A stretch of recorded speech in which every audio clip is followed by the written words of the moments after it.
चाणक्य और चंद्रगुप्त की तीसरा एपिसोड। यशोधरा हैरान थी कि चाणक्य नन्हे से बालक चंद्रगुप्त को विष देने की बात क्यों कर रहे हैं।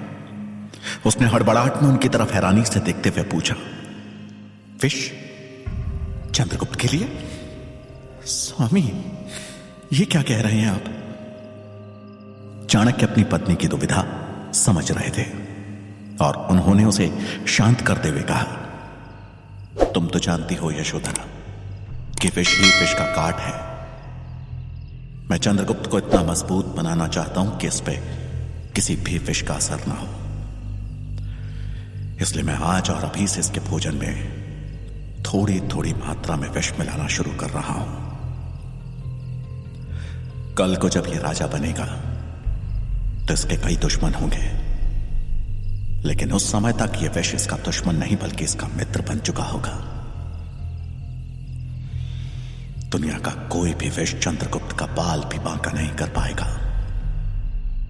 चाणक्य की इस सोच ने यशोधरा की चिंता कम कर दी और मुस्कुराते हुए उसने जवाब दिया, आपकी लीला तो बस आप या भगवान ही जान सकते हैं। उनकी बात सुनकर चाणक्य बोले,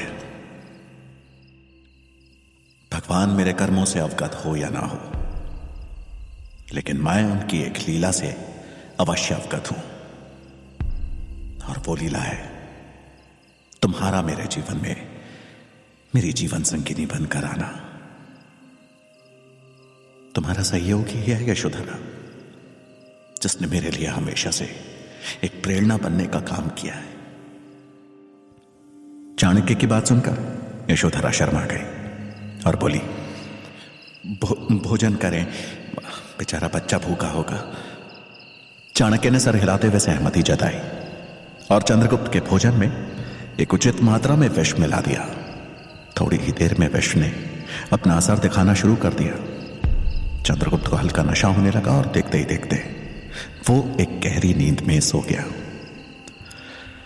छोटे चंद्रगुप्त को इस तरह से सोते हुए देखकर यशोधरा उसे ममता भरी नजरों से बस निहारे ही जा रही थी कि तभी चाणक्य के शब्दों ने उसका ध्यान भंग किया। हमें कल सुबह ही तक्षशिला के लिए निकलना होगा। चंद्रगुप्त के राजा बनने की तैयारी जल्द से जल्द शुरू कर देनी होगी, लेकिन वहां जाने से पहले मेरा शंभू काका से मिलना आवश्यक है। राजा धनानंद को मात देनी है तो उनकी सहायता की अति आवश्यकता होगी। शंभू काका का नाम सुनकर यशोधरा घबरा गई और बोली, आप उनसे मिलने के प्रयास में क्यों जान दांव पर लगा रहे हैं? मुझे डर है कि कहीं किसी ने आपको पहचान लिया तो आपका जो भी संदेश है मैं उन तक पहुंचा दूंगी। यशोधरा की बात सुनकर चाणक्य बोले, मैं तुम्हें खतरों में नहीं डाल सकता हूं यशोधरा। अब जब प्रण ले ही लिया है तो खतरा भी मोल लेना पड़ेगा। यशोधरा का यह डर जायज था, क्योंकि शंभुनाथ भले ही चाणक्य के पिता, चाणक्य मित्र और चाणक्य के हितैषी थे, लेकिन उसके साथ साथ वो धनानंद के दरबार में एक मंत्री भी थे और यह लगभग निश्चित था कि उनकी गतिविधियों पर किसी भी वक्त नजर रखी जा सकती थी। जहां एक तरफ चाणक्य धनानंद की सत्ता को उखाड़ फेंकने की तैयारी कर रहे थे, वहीं धनानंद के दरबार के मुख्यमंत्री अमात्य चाणक्य की मृत्यु की साजिश रच रहे थे। जब से चाणक्य ने धनानंद के सर्वनाश का प्रण लिया था, तब से चाणक्य उनकी आंखों में खटक रहे थे। अमात्य जानते थे कि चाणक्य कितने प्रतिभावान हैं और उनकी क्षमता क्या है। अमात्य राजा धनानंद को बताना चाहते थे कि उन्होंने चाणक्य को जिंदा छोड़कर सबसे बड़ी गलती की है, लेकिन राजा अपने भोग विलास में इतने व्यस्त रहते थे कि उन्हें किसी से मिलने का समय ही नहीं होता था। पर आज अमात्य मौका देखकर राजा के कक्ष में जाने से पहले उनके सामने आ गए और उन्हें नमन किया। इतनी रात में महामंत्री को अपने सामने देख राजा धनानंद बोला, क्या हुआ महामंत्री? ऐसी क्या विपदा आ गई जो आप अभी मिलने चले आए? अमात्य बड़ी विनम्रता से बोले, क्षमा महाराज, विपदा आई नहीं है पर आ सकती है। धनानंद ने गुस्से में कहा, ऐसी गोल गोल बातें क्यों कर रहे हैं? साफ शब्दों में बताओ, महामंत्री ने सर झुकाते हुए कहा, महाराज, मैं आपसे चाणक्य नाम की विपदा के बारे में बात करना चाहता था। वही ब्राह्मण जिसने आपको। इतना कहते कहते अमात्य रुक गए। उनकी बात सुन धनानंद हंसने लगा और कुछ पल बाद अचानक क्रोधित होकर बोला, ओ दरिद्र ब्राह्मण, तुम यहां उसके विषय में बात करने आए हो? धनानंद की ऊंची आवाज सुनकर अमात्य थोड़ा घबरा गए, लेकिन फिर भी अपनी बात बड़ी विनम्रता से रखते हुए बोले, महाराज, वो दरिद्र जरूर है लेकिन बुद्धिमान और चतुर भी। मुझे डर है कि आपने उसे केवल देश निकासा देकर बहुत बड़ी गलती कर दी। आपको उसे मृत्यु दंड देना चाहिए था। महामंत्री, मुझे पता है कि कौन बुद्धिमान है और कौन मूर्ख, और वो दरिद्र ब्राह्मण तो महामूर्ख है। उससे भला किसी को क्या खतरा हो सकता है। अभी आप जा सकते हैं। ये बोलकर धनानंद तेजी से अपने कक्ष की तरफ चला गया। अमात्य वहीं हैरान से खड़े रह गए। चाणक्य की सच्चाई से अमात्य परिचित थे। वो जानते थे कि अगर चाणक्य ने कोई प्रण लिया है तो उसे पूरा करने का वो हर संभव प्रयास करेगा। उसके पास जरूर कोई योजना होगी, या फिर उसने अब तक कोई योजना बना ली होगी। अमात्य वहीं खड़े गहरी सोच में डूब गए और थोड़ी देर बाद मनी मन बोले, महाराज, आपको आभास नहीं होगा लेकिन मुझे है कि चाणक्य क्या क्या कर सकता है। उसे रास्ते से हटाने का काम अब मुझे ही करना होगा। ऐसा कहकर उन्होंने एक गुप्तचर को अपने पास बुलाया और उसे कुछ समझाकर राजमहल के बाहर भेज दिया। रात का अंतिम प्रहर था और आसमान में प्रकाश की झलक आने में समय था। चाणक्य ने कंबल से अपना मुंह ढका और शंभुनाथ से मिलने चल दिए। शंभुनाथ से गुप्त रूप से मिलने का यही समय उचित था, क्योंकि शंभुनाथ भगवान शंकर के बहुत बड़े भक्त थे और नगर किनारे बने महादेव के मंदिर में हर सुबह पूजा करने जाते थे। चाणक्य तेज कदमों से हर तरफ नजर रखते हुए नगर के किनारे बने मंदिर के करीब जा पहुंचे। मंदिर से कुछ दूरी पर ही चाणक्य ने अपने कदम रोके और एक बाज की नजरों से चारों ओर देखने लगे। मंदिर से उठता घंटे का शोर यह तो बता रहा था कि शंभुनाथ पूजा करने आ चुके थे, लेकिन इस बात की पुष्टि नहीं थी कि वो अकेले हैं या उन पर कोई नजर रखे हुए है। चाणक्य ने मंदिर के हर कोने पर नजर दौड़ाई, लेकिन उन्हें कोई नहीं दिखा।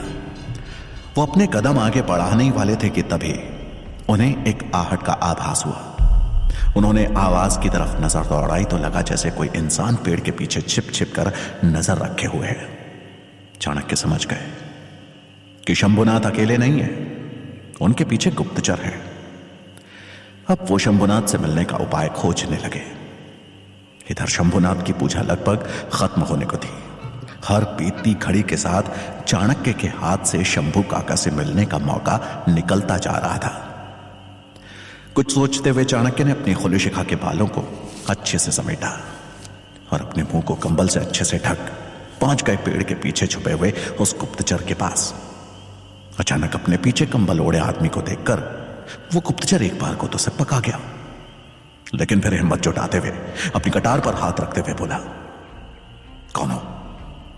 कंबल नीचे करो। चाणक्य निर्भीक खड़े रहे और उसकी आंखों में आंखें डालकर बोले, कहां से गुप्तचर होने की शिक्षा ली है मूर्ख? इतना भी नहीं पता कि एक गुप्तचर का सबसे पहला शस्त्र उसकी गोपनीयता है। चाणक्य की बात सुनकर वो डर गया, लेकिन फिर अपने आप को संभालते हुए बोला, तुम्हें कैसे पता चला कि मैं गुप्तचर हूं? तुम जैसे सैकड़ों ढोंगियों से पाला पड़ता है मेरा। अंतिम अवसर दे रहा हूं, कंबल नीचे करो। ऐसा कहकर उसने अपनी कटार निकाल ली, जिसे देख चाणक्य ने दोगुने क्रोध का प्रदर्शन करते हुए कहा, मूर्ख, अपने से वरिष्ठ गुप्तचर को कटार दिखाएगा? मंत्री शंभुनाथ पर ही नजर रखने भेजा था ना तुम्हें कि कहीं वो उस दरिद्र ब्राह्मण से संपर्क करने की कोशिश करे। तो क्या सही से अपना काम कर रहे हो? अपने आत्मविश्वास के बल पर अब चाणक्य उस गुप्तचर पर हावी होते दिख रहे थे। उस गुप्तचर की कटार पर पकड़ ढीली होने लगी थी। ये देख चाणक्य ने और दृढ़ता के साथ कहा, चेहरा तुमने ढका नहीं और अब क्या कानों में भी रुई डाल के बैठे हो? जो मंदिर के पीछे हो रही आहट तक नहीं सुनाई दे रही तुम्हें? शर्म आ रही है मुझे तुम्हें देखकर। समझ नहीं आ रहा कि इतने आवश्यक कार्य के लिए तुम्हें चुना गया है। गुप्तचर नहीं हो तुम, कलंक हो, और कलंक को जितनी जल्दी मिटा दिया जाए उतना राज्य हित के लिए उचित होता है। चाणक्य की दृढ़ता के आगे वो गुप्तचर टूट गया और उनके कदमों में गिरकर बोला, क्षमा करें मुझे, कृपया इस भूल को सुधारने का एक मौका दे स्वामी।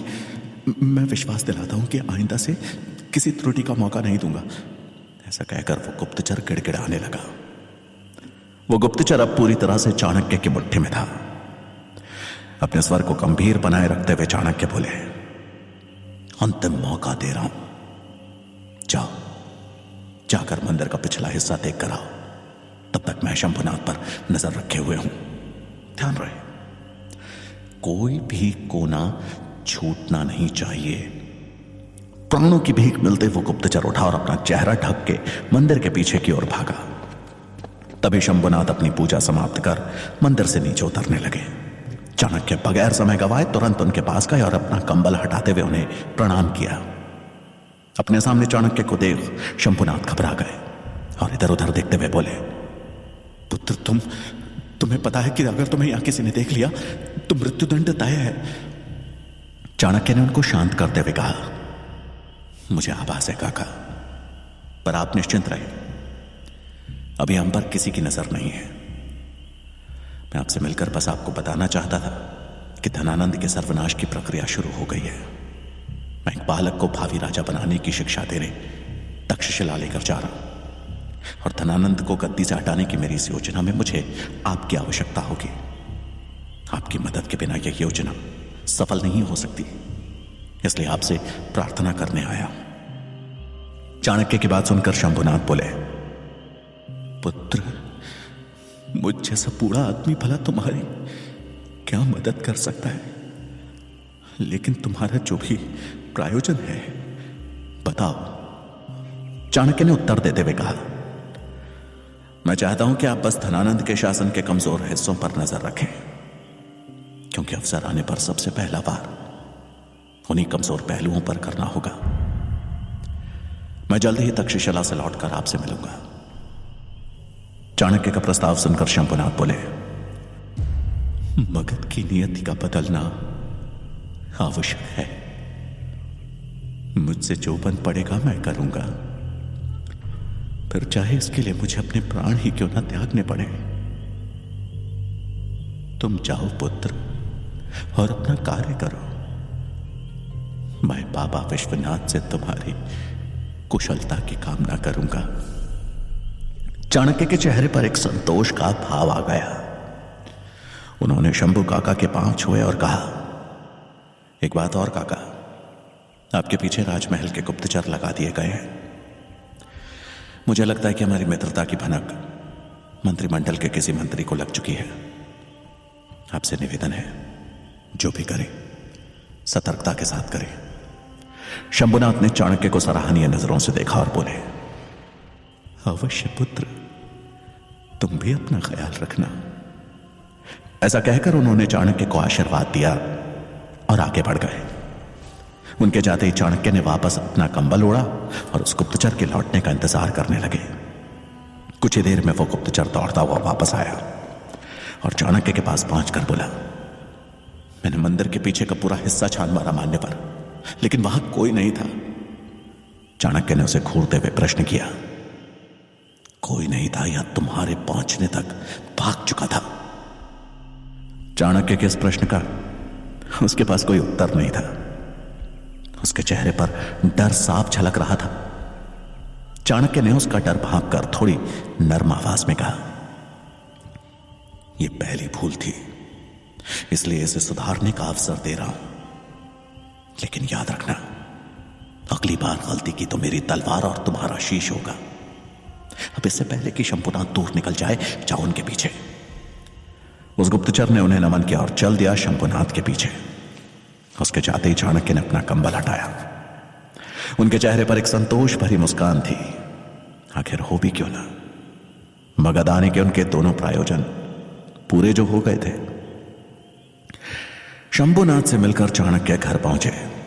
उनको सकुशल लौटा देखकर यशोधरा की चिंता दूर हुई। वो पूरी तैयारी कर चाणक्य के लौटने का इंतजार ही कर रही थी। यशोधरा से विदा लेते हुए चाणक्य ने कहा, अपना ख्याल रखना यशोधरा। यशोधरा को उनके जाने का दुख हो रहा था, लेकिन उसने उस दुख को मुस्कान की चादर से ढककर जवाब दिया, आप मेरी चिंता मत कीजिए, मैं देवी मां से आप दोनों की कुशलता के लिए प्रार्थना करूंगी। विदा लेने से पहले चंद्रगुप्त जैसे यशोधरा के पांव छूने आगे बढ़ा, उसने उसे कस के गले से लगा लिया, मानो वो समय को वहीं थाम लेना चाहती हो।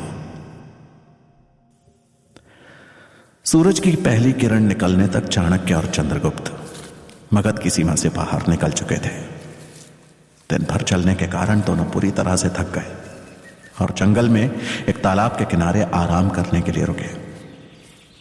उन्हें आराम करते हुए कुछ समय हुआ ही था कि तभी उन्हें एक बच्चे की चीख सुनाई दी।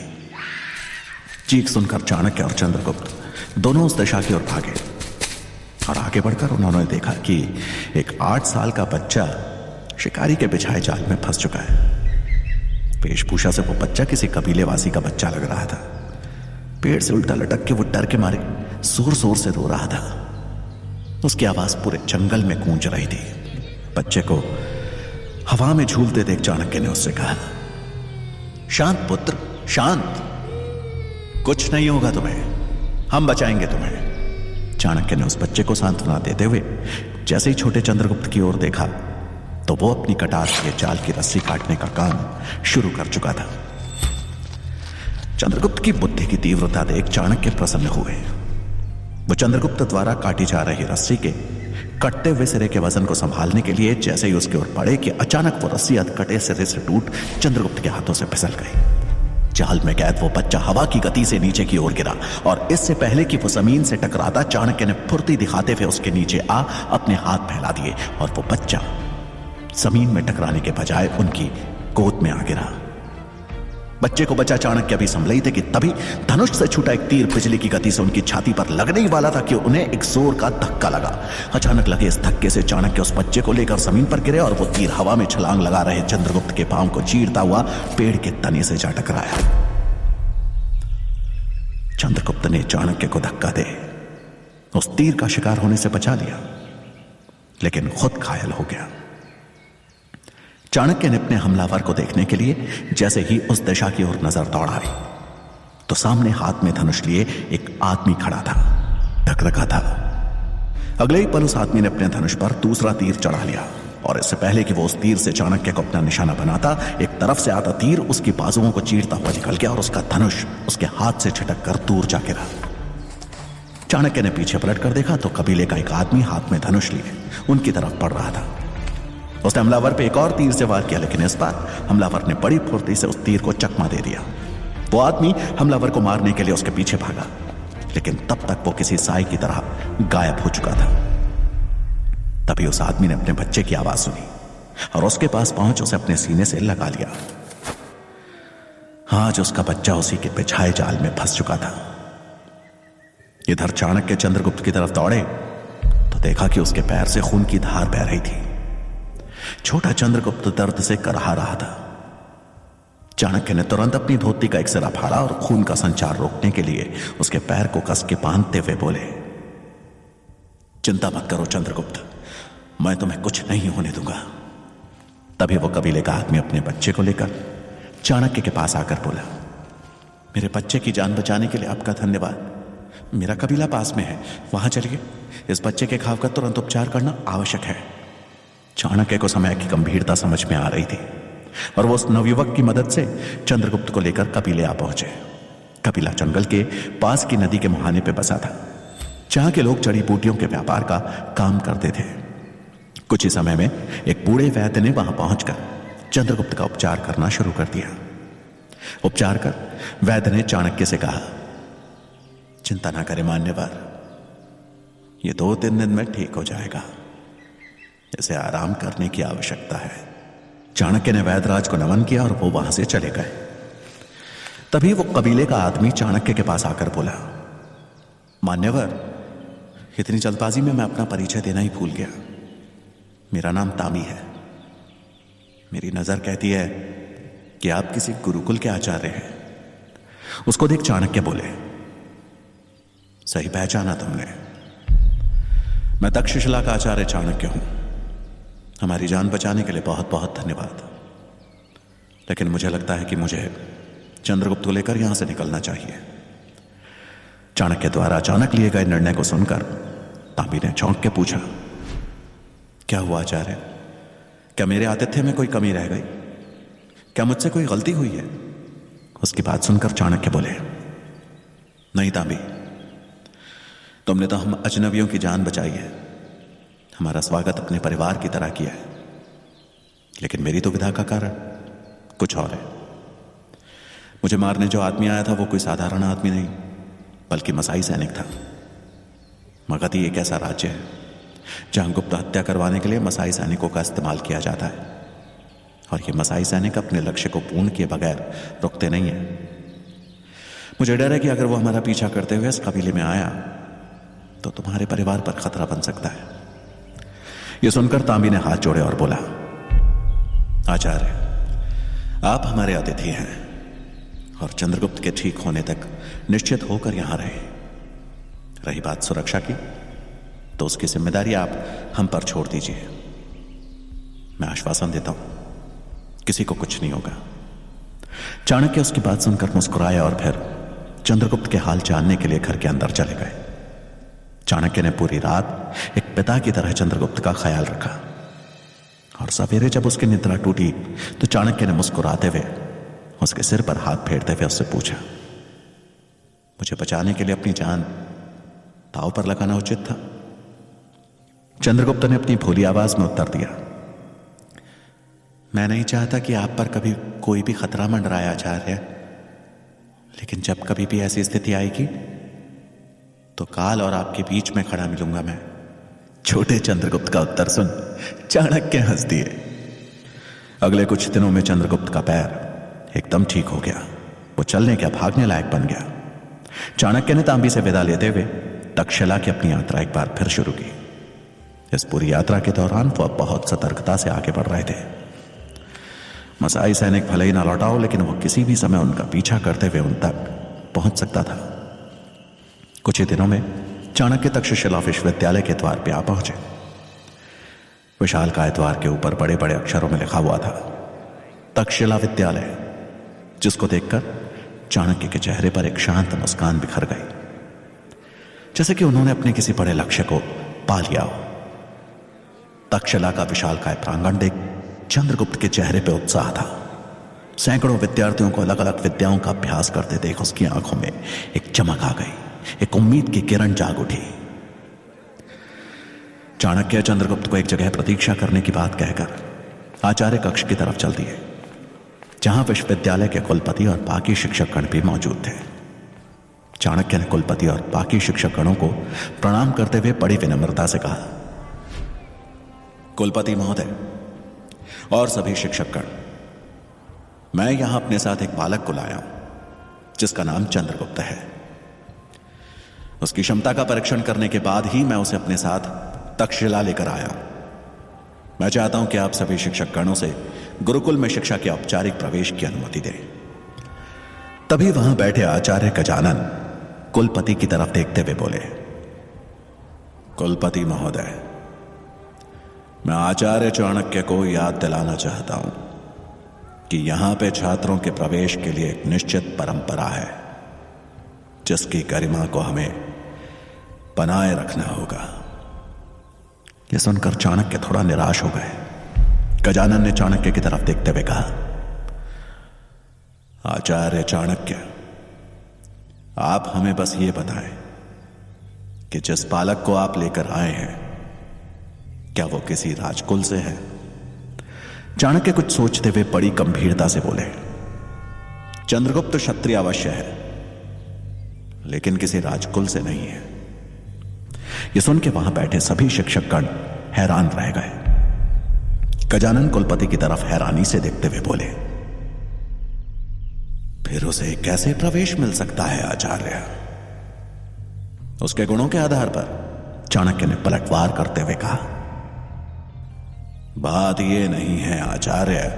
गजानन चाणक्य की तरफ मुड़ते हुए कुछ बोलने को हुए, लेकिन उनको बीच में ही टोकते हुए चाणक्य ने कहा, बात यही है आचार्य, यह विश्वविद्यालय, यह गुरुकुल की गरिमा, यहां का ज्ञान है।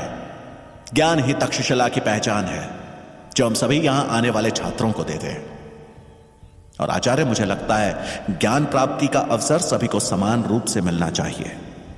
गजानन ने कटाक्ष करते हुए कहा, आचार्य चाणक्य, आप यहां की परंपराओं को तोड़ने की कोशिश कर रहे हैं। समय के साथ अपनी पुरानी परंपराओं से ऊपर उठना होता है आचार्य, उनको तोड़ के नए नियम गढ़ने पड़ते हैं। आपको तो ज्ञात होगा ही कि सीधे वृक्ष सबसे पहले काटे जाते हैं। और रही बात इस बालक की, तो कौन जानता है कि यह कल पूरे भारतवर्ष का नेतृत्व करे। उसे अपनी योग्यता के आधार पर सीखने का अवसर देना हमारा कर्तव्य है। लेकिन फिर भी मुझे कुलपति का अंतिम निर्णय मान्य होगा। गजानन कुछ पल के लिए शांत हो गए। कुलपति दोनों की बातों को बड़े ध्यान से सुन रहे थे। फिर कुछ सोचते हुए बोले, आचार्य गजानन, आचार्य चाणक्य की बातें कुछ हद तक उचित तो हैं, इसलिए यहां का कुलपति होने के नाते मैं ये निर्णय लेता हूं कि चाणक्य द्वारा लाए गए बालक को हमारे यहां प्रवेश के लिए यहां की परीक्षा में सफल होना पड़ेगा। वो सफल हुआ तो तक्षशिला के द्वार उसके लिए खुल जाएंगे। यह सुन चाणक्य उनके इस प्रस्ताव को सम्मान देते हुए नमन कर बोले, मुझे आपका यह प्रस्ताव मान्य है कुलपति। तभी गजानन ने कुलपति की ओर हाथ जोड़कर कहा, कुलपति, मुझे भी आपका निर्णय मान्य है, लेकिन निवेदन करना चाहता हूं कि यह परीक्षा निष्पक्ष रहे। इसके निष्पक्ष रहने के लिए जरूरी है एक ऐसी परीक्षा समिति का गठन जो आचार्य चाणक्य के प्रभाव से प्रभावित होकर नहीं, बल्कि चंद्रगुप्त के गुणों को परख कर निर्णय ले। और आपकी अनुमति से मैं इस शिक्षा समिति का गठन करना चाहता हूं। कुलपति थोड़ी देर तक विचारों में खोए रहे और अंत में उन्होंने आचार्य गजानन को शिक्षा समिति का गठन करने की अनुमति दे दी। अनुमति मिलते ही गजानन के चेहरे पर एक कुटिल मुस्कान उभर आई और वो बनी मन बोले, अब देखता हूं कैसे मिलेगा चाणक्य के शिष्य चंद्रगुप्त को यहां प्रवेश। हवा के प्रवाह के चलते चाणक्य की शिखा के बाल लहरा रहे थे। गजानन के चेहरे पर छाई कुटिल मुस्कान ने मानो उन्हें धनानंद से मिले अपने अपमान की याद दिला दी। उन्होंने चेहरे पर आ रहे अपनी शिखा के बालों को समेटा और सबको नमन कर चल दिए आचार्य कक्ष से बाहर। उनकी चाल, उनके मुख पर एक दृढ़ संकल्प का भाव था, मानो कह रहे हों, चंद्रगुप्त तक्षशिला में प्रवेश लेकर रहेगा, चाहे कुछ भी हो।